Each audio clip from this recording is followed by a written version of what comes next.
नमस्कार मेरे प्यारे दोस्तों। आज की वीडियो में मैं साइबर क्राइम पर चर्चा करने वाला हूं। साइबर क्राइम एक ऐसा अपराध है जो मासूम लोगों की हत्या नहीं करता है बल्कि उनकी आत्मा तक को अंदर से पूरी तरीके से खत्म कर देता है। क्योंकि ये जो साइबर ठग है ऐसे ऐसे लोगों का पैसा ठग लेते हैं जो पूरी जिंदगी कड़ी मेहनत करके पाई पाई जोड़कर अपना पैसा इकट्ठा करते हैं। बहुत सारे जरूरी कामों के लिए वो इकट्ठा करते हैं। कोई पढ़ाई के लिए इकट्ठे करता है, कोई अपने बच्चों की शादी के लिए इकट्ठा करता है। लेकिन साइबर ठग जो होते हैं उनके अंदर आत्मा ही नहीं होती है। वो इस तरीके का अपराध करते हैं कि लोगों की जिंदगी ही खत्म कर देते हैं लगभग। उसके अलावा इनके बहुत सारे पैटर्न होते हैं। मैं आज साइबर क्राइम के जितने भी पैटर्न हैं उन सारे पैटर्न को आपको बताऊंगा, किस तरीके से ये अपने आप को अपडेट करते रहते हैं। सरकार इनके खिलाफ जो एक्शन लेती है या लोगों को जो अवेयर करती है, ये उससे 4 कदम आगे चलते हैं। और ये कैसे 4 कदम आगे चल लेते हैं उसी के बारे में मैं पूरी आज आपको विस्तार से चर्चा करूंगा। अगर आपको जानना है तो आप मेरी पूरी वीडियो एक बार जरूर देख लेना। उसके बाद आपको दूध का दूध और पानी का पानी ना हो जाए तो आप मुझसे कहना। अगर आपको भी जानना है तो चलिए फिर विस्तार से शुरू करते हैं चर्चा। नमस्कार मेरे प्यारे दोस्तों, मैं साइबर क्राइम के ऊपर चर्चा कर रहा हूं।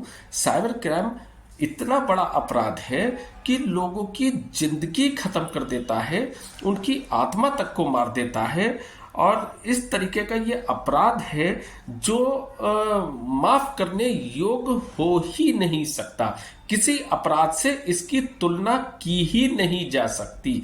इतना बड़ा अपराध है जो इसके भुक्तभोगी होते हैं साइबर क्राइम के। आप उनसे कभी बात करके देखें कि उनकी जिंदगी कैसी बना देते हैं। ये नर्क से बदतर उनकी जिंदगी बना देते हैं ये साइबर ठग जो है। इनके बहुत सारे पैटर्न हैं। ये समय के हिसाब से अपने आप को चेंज करते रहते हैं। जैसे पहले ये जो ठगी करते थे, मोबाइल टावर के नाम पर ये ठगी करा करते थे। एक कॉल आया करती थी कि ऐसा है, आपकी जो जमीन है उस पे हमने टावर लगाने के लिए वो लोकेट की गई है। अगर आप चाहते हैं अपनी जमीन पर टावर लगवाना तो आपको 50,000 रुपये महीने मिलेंगे। और जो जमीन है उसके हम 40 लाख रुपए एक साथ वन टाइम में हम आपको पेमेंट करेंगे। तो व्यक्ति उनके झांसे में आ जाता था। व्यक्ति को ये लगता था कि मेरी जो, अगर मान लीजिए 1 बीघे में अगर कोई टावर लग रहा है तो 1 बीघे की इतनी कॉस्ट भी नहीं है कि 40 लाख रुपए मुझे एक बार में मिल जाएंगे और होल लाइफ के लिए मुझे 50,000 रुपए महीना मिलते रहेंगे। वो लालच में फंसकर उनके जाल में फंसता चला जाता है, उनसे लगातार बात करता चला जाता है। जब वो पूरी तरीके से तैयार कर लेते थे अपने कस्टमर को, फिर उसके बाद वो कुछ इंश्योरेंस के नाम पर कि आपकी जमीन का मुझे एक इंश्योरेंस करना होगा और उसके लिए आपको करीब 11,000 या 21,000 रुपए आपको देना होंगे। और व्यक्ति को लगता था कि जब मुझे 40 लाख मिलने वाले हैं और 50,000 रुपए महीने मिलने वाले हैं तो 11,000 या 21,000 रुपए तो बहुत छोटी रकम है। और वो एक अकाउंट नंबर देते थे और उस अकाउंट नंबर में जब वो ट्रांसफर हो जाते थे तो उसके बाद भी वो शांत नहीं होते थे कि सर आपके पेपर तो लगभग रेडी हो चुके हैं, अब एक काम है, अभी एक छोटा सा काम और बचा है, एक रजिस्ट्रेशन आपको और कराना होगा, उसमें 5-7 हजार रुपए आपके और खर्च होंगे। तो व्यक्ति जब 11,000 रुपए दे चुका है तो व्यक्ति तो अब फंस चुका है। उसे लगता है कि चलो ठीक है, जब इतने पैसे खर्च हुए तो ये 7-8 हजार वो बेचारे ने और खर्च कर दिए। उसके बाद देने के बाद फिर अगले दिन उसके पास फोन आता है कि सर आपका सब काम बिल्कुल ओके हो चुका है, लगभग रेडी हो चुका है, लेकिन एक करीब 3,000 रुपए का काम और अटका रह चुका है। कुछ ये प्रोसेस है, आपको ये काम और करना पड़ेगा और उसके बाद आपका बस उसके अलावा कोई फीस नहीं है, कुछ नहीं है, अब सारा काम हो चुका है, आपको 3,000 रुपए और डालना होंगे तभी ये काम आगे बढ़ सकता है, वरना ये काम रुका रह जाएगा अभी। तो व्यक्ति क्या करता कि 11,000 भी दे दिए, 8,000 भी दे दिए, वो बेचारा 3,000 भी दे देता है। जब वो 3,000 दे देता है उसके बाद उस नेक्स्ट डे उसके पास फिर कॉल आती है कि कि सर अभी इतना काम और बचा है, अभी आपको 2000 और देना पड़ेगा। मतलब व्यक्ति जब तक उसे देता रहेगा तब तक वो उसे लेते रहेंगे पैसे। जब तक व्यक्ति को समझ में आता है तब तक वो उससे बहुत ज्यादा पैसा ले चुके होते हैं टावर लगाने के नाम पर। तो एक ये उनका अपराध है, ये एक उनका पैटर्न है। दूसरा उनका जो पैटर्न होता था कि आपके मोबाइल फोन पर कॉल आती थी कि सर आपकी सफारी गाड़ी आपकी निकली है नाम में, आप बहुत लकी है कि आपकी सफारी गाड़ी निकली आई है, आप क्या लेना चाहेंगे, आप गाड़ी लेना चाहेंगे या पैसा लेना चाहेंगे। अगर आप चाहे जो भी आप डिमांड करें कि गाड़ी की डिमांड करें, पैसे की डिमांड करें, ठीक है सर आपको ये मिल जाएगी, आप बहुत लकी व्यक्ति हैं, लेकिन आपको उसका टीडीएस देना पड़ेगा। टीडीएस कितना देना पड़ेगा, वो जो भी डिमांड करे, 20,000, 30,000, 40,000। तो व्यक्ति को लगता है कि यार कम से कम मेरी 20 लाख की चीज पे अगर मैंने 20-30 हजार रुपए के बाद मुझे 20-30 लाख रुपए की चीज मिल रही है या अमाउंट मिल रहा है, तो ठीक है मैं तो बहुत लकी व्यक्ति हूं कि मेरी सफारी गाड़ी निकल आई है या और कोई लग्जरी गाड़ी, कोई सी भी नाम ले सकते हैं, इसकी कोई लिमिट नहीं है। ठीक है वो व्यक्ति बेचारा जब पैसे ट्रांसफर कर देता है टीडीएस के नाम पर, तो फिर कोई रजिस्ट्रेशन फीस, कोई रोड टैक्स, मतलब उनका लगातार चलता रहेगा जब तक व्यक्ति समझेगा तब तक वो अच्छा खासा बेचारा लुट चुका होगा। ये उनका दूसरा पैटर्न होता है। तीसरा पैटर्न जो इनका था वो कई बार आपने देखा होगा कि ओला पे आप कोई चीज अपनी सेल के लिए डालें।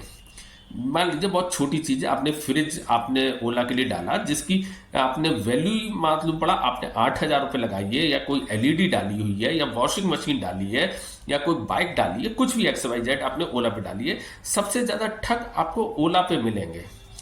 तो वो सीधे आपको फोन करेंगे कि सर आपने जो फ्रिज दी करी है, ये फ्रिज हमें पसंद आ गई है, इसकी आपकी बताइए क्या, आपने कही कि 8,000 रुपये लेंगे। तो थोड़ी सी दिखाने के लिए वो आपसे बार्गेनिंग करेंगे कि नहीं हम 8,000 रुपये तो नहीं दे सकते, आप 7,000 रुपये कर लो, या हल्के हल्के जैसी भी बार्गेनिंग होगी आपने कहा नहीं 7 में नहीं 7.5 में पक्की, ओके 7.5 में मैंने पक्की कर दी, मैं आपके अकाउंट में पैसा डाल रहा हूँ।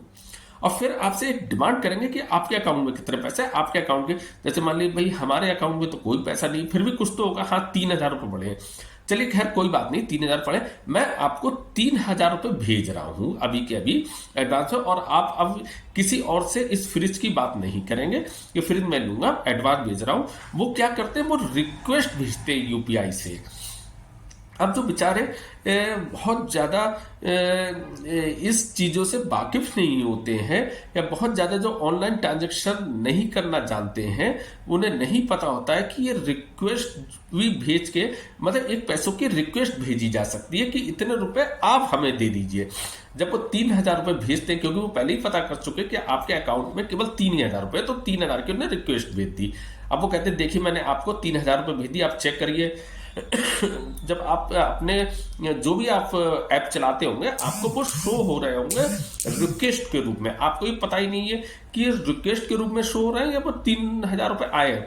हाँ 3,000 रुपये तो दिख रहे हैं, बेचारा वो जहां से फंस जाता है। ठीक है अब आप पासवर्ड डालिए, तब आपके अकाउंट में मैसेज भी आ जाएगा बैंक का। वो कहते हैं बैंक का मैसेज तो आया नहीं, हाँ आ जाएगा, आप पासवर्ड डालिए, पासवर्ड डाल दिया, अब उसे ओके करिए। जैसे वो ओके करता है तो वो आपके अकाउंट में आने के बजाय बल्कि आपके अकाउंट से उनके अकाउंट में चले जाते हैं। एक इनका ये पैटर्न है। इस तरीके के पैटर्न पे तो बहुत ज्यादा जो ग्रामीण लोग हैं बेचारे, बहुत ज्यादा लोगों को इन साइबर ठगों ने लूटा है।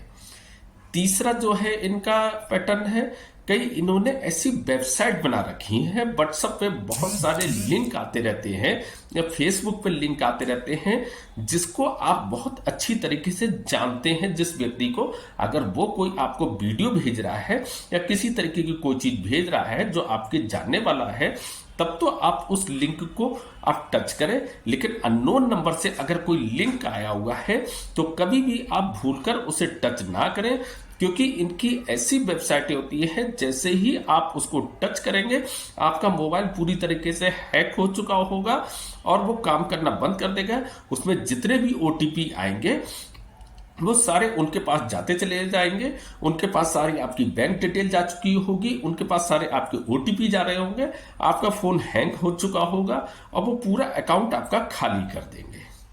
मतलब ये उनका एक पैटर्न होता है साइबर ठगों का।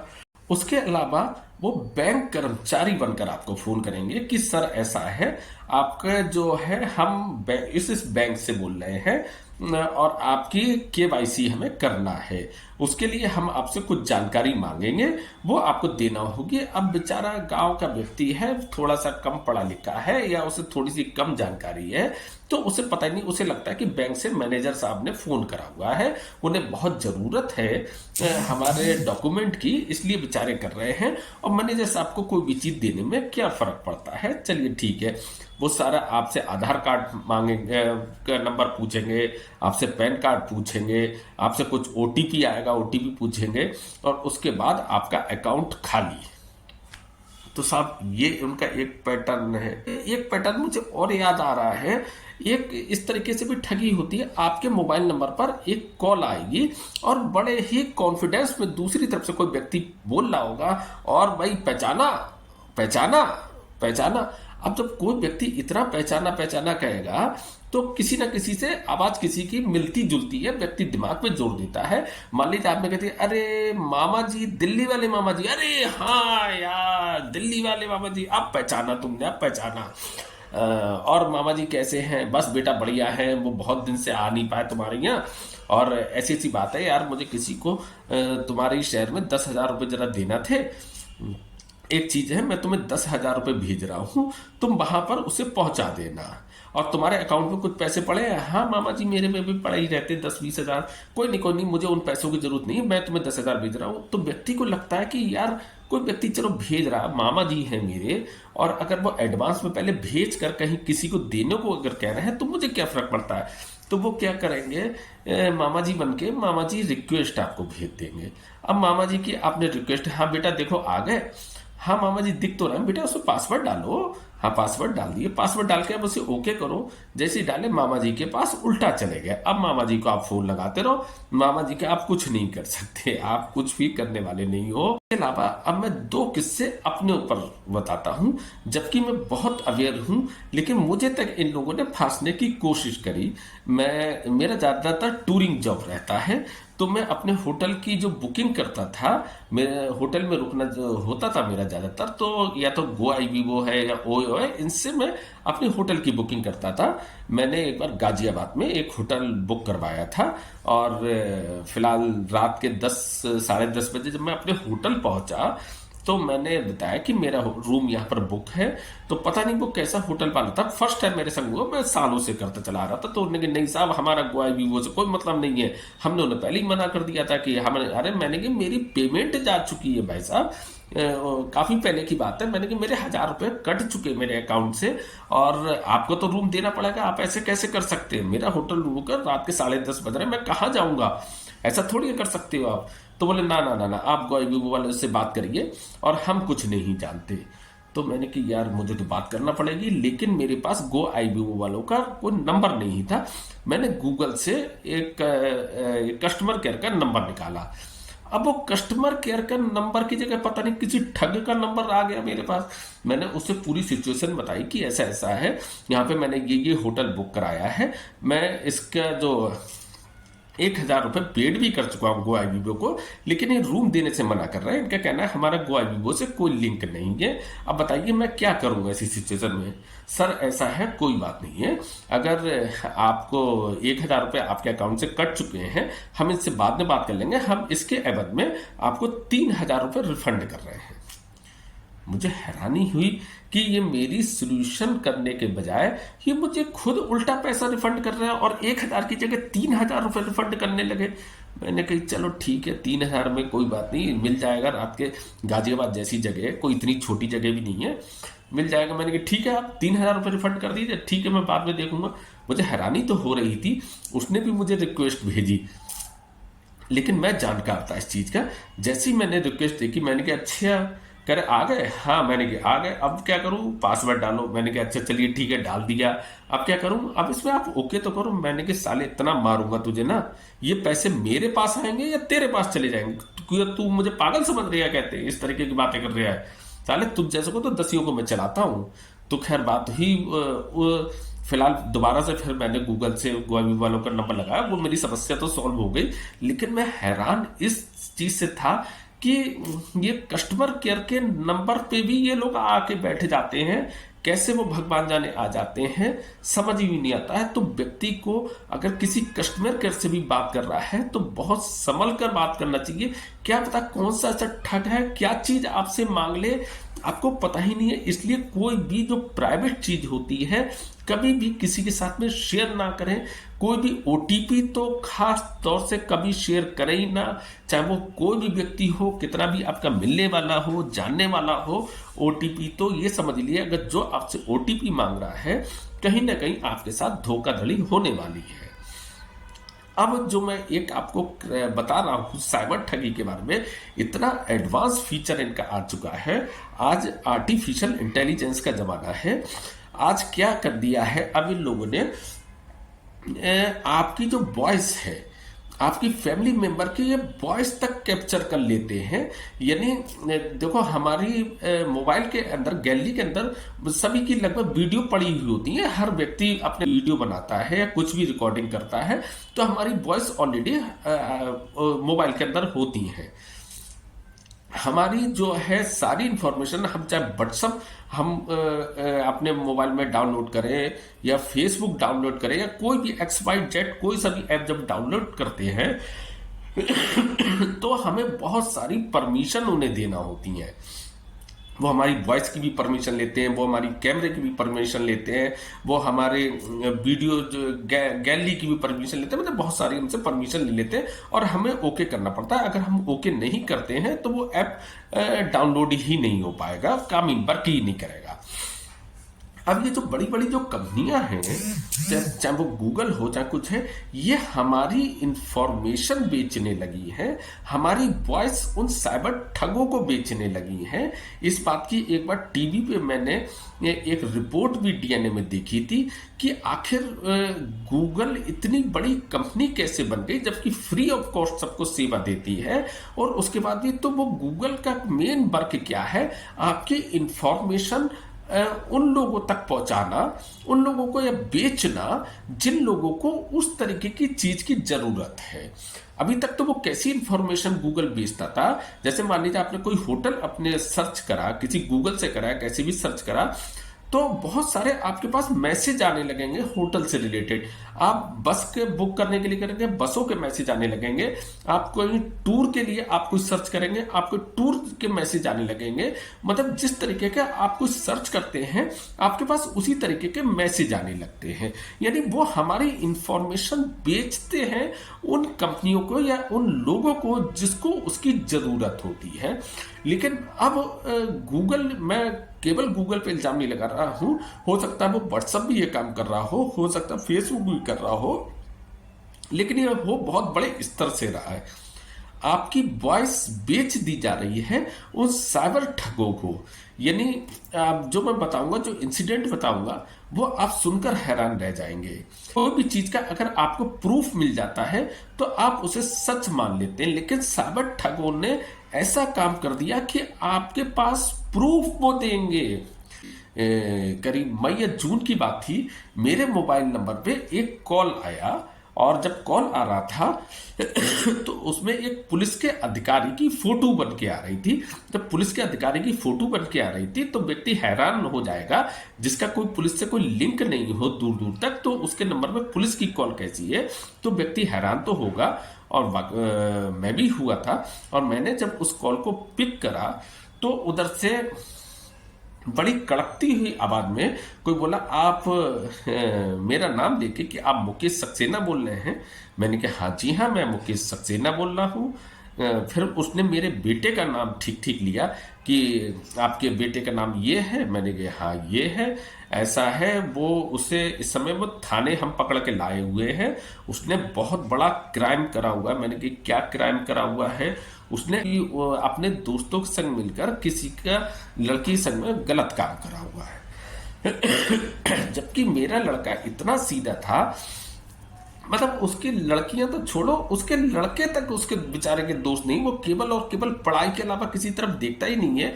और वो मैंने कि कब करा, वो कल करा। कल एक दिन पहले वो लखनऊ में संग में गए हुए थे हम लोग घूमने, तो मेरे साथ था। मैंने कि ऐसा है ही नहीं साहब, वो तो मेरे संग में गया था, लखनऊ में था, और क्या बात कर रहा है आप, किस तरह की बात है? मैं तो पहले तो ऐसे ही सोच रहा था कोई ठगी है, और ठग ने फिलहाल मुझे फोन करा हुआ है। मेरे मन में आ चुकी थी कि ठग फोन कर रहा है, मैंने खुद मजा लेने के मूड में आ गया था। फिर मैंने कहा अच्छा चलो, आप कह रहे हो कि उसने क्राइम करा, उसने लड़की संग में कुछ गलत काम कर दिया, मैं कैसे मान लूं?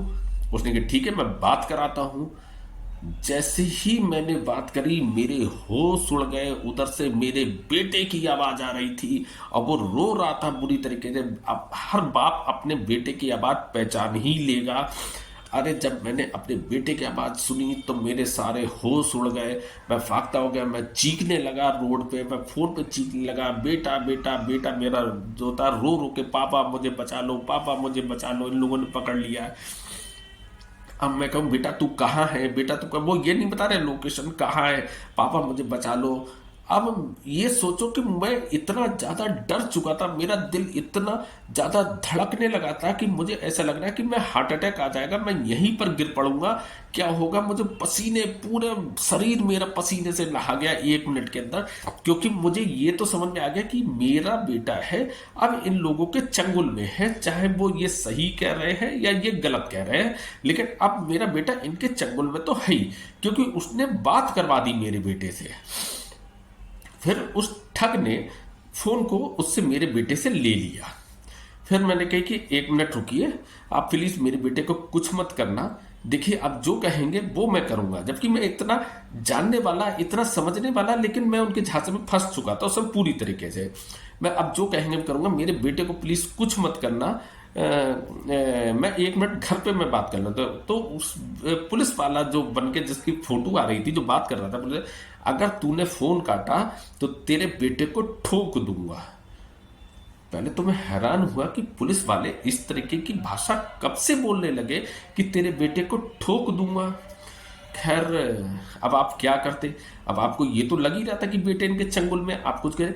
एक बार तो मना हुआ कि फोन काट दो और पहले घर पे किसी तरीके से बात कर लो। फिर मुझे ये भी डर लग रहा था अगर मैंने फोन काट दिया और फिर मैं दोबारा से इनसे संपर्क नहीं कर पाया तो फिर मैं क्या करूंगा। मैं बड़े असमंजस में था, बस मैं उससे बार बार रिक्वेस्ट कर रहा था, वो मुझसे पैसों की डिमांड करने ही वाला था। पता नहीं मेरे संग में उस समय भगवान खड़े थे, कौन खड़े थे। मैं काटने को था, मेरी उंगली वो लाल जो थी वो कट गया, किसी तरीके वो फोन कट गया। मैंने, मेरी उंगली थी, मैं पास में रखा हुआ था और वो टच हो गई उससे। अब वो जब फोन कट ही गया तो फिर मैंने कि अब फटाफट पहले घर पे फोन लगा लूं। जब मैं घर के लिए फोन लगा रहा था तो वो जो ठग था मुझे इतना मौका नहीं देना चाह रहा था कि घर पे फोन लगा, लगातार वो कॉल करे, फिर मैं काटूं। अब मैं भी अपने उस पे आ गया कि मुझे अब घर पे बात करना है, मैं उसका फोन काटूंगा, फिर अपने घर पे बुलाऊं, फिर फोन काटूं। मतलब उसने घर पे फोन करना मुश्किल कर दिया। मेरे घर पे रिंग गई, मेरी वाइफ ने फोन उठाया, मैंने अपने बेटे का नाम बुला के कहा कि वो कहाँ है। उन्होंने कि वो तो पास में बैठा हुआ है मेरे। मैंने, पास में बैठा हुआ है, क्या बात कर रहे हो, मेरे पास तो ऐसी ऐसी कॉल आई है और कि वो उनके पास है, वो तो रो रहा था बहुत तेजी तेजी से और सब कुछ उसी की आवाज थी। कह रहे नहीं लो बात करो। जब मैंने बात करी तो मैं हैरान रह गया, हे भगवान, मेरे बेटे की आवाज ही ये सुना रहा था और ये तो मेरा बेटा तो घर पे बैठा हुआ है। मतलब मेरा दिमाग घूम गया कि यार व्यक्ति प्रूफ तो ही मांगता है किसी भी चीज के, ये तो प्रूफ देने लगे, इनके पास मेरे बेटे की वॉइस कहां से चली गई। खैर फिर मैंने कि अब काटो, उसकी कॉल आ रही है वेटिंग में लगातार। मैंने फोन पे काटा और मेरी वाइफ ने फोन काटा, मैंने उसकी कॉल अटेंड करी और अटेंड करने के बाद मैं, कभी मेरे जबान से गाली नहीं निकलती है, मैंने इतनी गालियां बकी, इतनी गालियां बकी, इतनी जोर से बीच रोड पे मैं चीखने लगा। मतलब मुझे ये लग रहा था कि आज मैं शायद या तो मर जाऊंगा। तो अगर शायद उस समय भगवान ने मेरा साथ नहीं दिया होता तो मैं अपना पूरा अकाउंट उस समय खाली कर बैठा होता। बाद में जब हो गया, जब काफ़ी देर जब मैं गाली बकता रहा, तो थोड़ी देर बाद वो हंसा, वो व्यक्ति जो थे, हंस के बोला, साले चूतिया तो तू बन गया था लेकिन बच गया, और उसने फ़ोन डिस्कनेक्ट कर दिया। जब फ़ोन डिस्कनेक्ट हो गया तो मैंने उसका जो कोड देखा, वो 92 से आया था। हमारे इंडिया का कोड जो +92 था, हमारे इंडिया का कोड जो होता है +91 होता है। मैंने तुरंत गूगल पे जब सर्च करा ये +92 का कहाँ का होता है, तो वो पाकिस्तान का निकला, यानी वो पाकिस्तान से मेरे पास कॉल आई हुई थी। अच्छा, कई बार व्यक्ति जल्दी में इतनी छोटी चीज नहीं ध्यान दे पाता है, तो एक ये तरीका है। अब इतनी एडवांस ये एआई की मदद से इतना हो गया, अगर आपकी वॉइस किसी को मिल जाए, वो एआई में आपके 2 शब्द भी मिल जाएंगे, वो 2 शब्द उसमें डालेंगे, उसके बाद जो दूसरा व्यक्ति जो बोलेगा उस एआई के थ्रू वो पूरा का पूरा आपके बच्चे की आवाज हो चुकी होगी, आप पहचान ही नहीं सकते। तो यानी अगर कोई साइबर ठग उधर से आपके किसी पेरेंट से बात करवाता है, आपके बच्चे से बात करवाता है, आपकी वाइफ से बात करवाता है, आप फिर भी ना माने, आप अपनी तरफ से फोन लगा के उनसे कंफर्म करें, तब आप यकीन करें कि हाँ ऐसी ऐसी बात हुई है। इस तरीके का मैंने एक किस्सा और सुना था, वो बहुत लंबा हो जाएगा अगर मैं वो भी किस्सा सुनाऊं, सेम था उनका, बस मैं शॉर्ट में ही बता सकता हूं। उनके सेम ऐसे ही हुआ था, वो भी पाकिस्तान से ही कॉल थी। वो बुजुर्ग दंपत्ति थे, काफी पैसे वाले थे और पैसा ट्रांसफर ही करने वाले थे, लेकिन उनके भी किसी तरीके से उन्हें पता लग गई। उनकी इतनी तबीयत खराब हो गई कि उन्हें हॉस्पिटलाइज्ड हो गए, वो हॉस्पिटल में ले जाने की जरूरत पड़ गई और काफी ज्यादा उनका इलाज हुआ। ये समझो व्यक्ति मरते मरते बचा। ये साइबर ठग के अंदर कोई आत्मा नाम की चीज होती है या नहीं होती है, ये क्या, जब ये भी किसी टाइम में मर के जब ऊपर जाएंगे तो इनको यमराज भी सोचेंगे कि इनको क्या सजा दी जाए, क्योंकि हमने सारी सजाएं जो निर्धारित की हैं वो हर इस अपराध के लिए ये सजा, इस अपराध के लिए ये सजा। लेकिन ये जो साइबर अपराध होता है ये उन बहुत सारे अपराधों से ऊपर है, जिसकी सजा ही शायद क्या होगी वो खुद ही अभी डिसाइड नहीं कर पाए होंगे किस तरीके की सजा होना चाहिए। क्योंकि ये उन मासूम लोगों को, उन बुजुर्ग लोगों को जिनकी लाठी होती है, वो पैसा जो होता है उनके बुढ़ापे की लाठी होती है, या किसी के पास अपने बच्चों की शादी के लिए पैसे होते हैं, उसकी बिटिया की शादी होती है, उसने कैसे वो पैसे जोड़े होते हैं, ये उनके पैसे ठगते हैं। तो इसकी क्या सजा होना चाहिए, ये शायद ऊपर वाला ही निर्धारित किया जाना चाहिए। यहां पर अगर इस दुनिया में, यानी यहां पर अगर निर्धारित किया जाना चाहिए, तो मौत से भी बदतर अगर कोई सजा हो सकती है तो वो इनके खिलाफ होना चाहिए, क्योंकि ये अक्षम अपराध है। बाकी मैं बोलने को और भी बोल सकता हूँ, बहुत सारे इनके पैटर्न है। आप सजग रहिए, कभी भी किसी पे फोन कॉल पे कोई भरोसा मत करिए, कोई वेबसाइट पे जो लिंक आते हैं उस पर कभी आप मत क्लिक करिए, आप किसी को ओटीपी नंबर मत दीजिए। कोई बैंक से फोन आता है, बैंक कभी भी आपको जानकारी फोन पे नहीं लेता है, वो ब्रांच में बुला के जानकारी लेता है, ना कि फोन पे जानकारी लेता है तो थोड़े से सजग रहिए, सतर्क रहिए, तभी आप साइबर ठगों से बच सकते हैं। बाकी मैंने अपना फर्ज समझा ये सब बताने के लिए, पता नहीं मेरी कोशिश ठीक रही या नहीं रही, लेकिन मैंने प्रयास करा अपनी तरफ से। अगर आपको मेरा प्रयास अच्छा लगा हो तो प्लीज़ मेरे चैनल को सब्सक्राइब कर लेना, लाइक कर देना, शेयर कर देना, कुछ कमेंट्स जरूर कर देना यार, उससे बड़ा अच्छा लगता है। बाकी फिर मिलते हैं नेक्स्ट वीडियो में। Thank you very much.